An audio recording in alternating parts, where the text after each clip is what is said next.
ইস্তেগফারের ভিতরে সবচেয়ে শ্রেষ্ঠ ইস্তেগফার হলো সাইয়্যিদুল ইস্তেগফার। সাইয়্যিদুল ইস্তেগফারটা যদি মুখস্থ না পারেন, অন্তত লিখিত ভার্সনটা পড়েন। সাইয়্যিদুল ইস্তেগফারের যে অর্থ, এটার যে মর্ম, বড় হৃদয়গ্রাহী ভাই, বড় মর্মস্পর্শী। ইমানদার এটার অর্থের দিকে তাকায় যদি পড়ে, তো তার অন্তর না গলে পারে না। আল্লাহুম্মা আনতা রব্বি, হে আল্লাহ আপনি আমার রব, আপনি আমার পালনকর্তা লাগেন, আপনার সাথে আমার এই সম্পর্ক, আমি আপনার গোলাম, আপনি আমার রব, এই সম্পর্কটা আপনার সাথে আছে।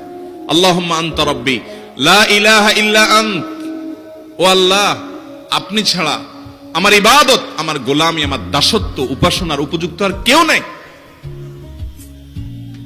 আল্লাহুম্মা আনতা রব্বি লা ইলাহা ইল্লা আনত খালাকতানি, আপনি আমাকে সৃষ্টি করেছেন, ওয়া আনা আবদুক, আল্লাহ আমি আপনার গোলাম।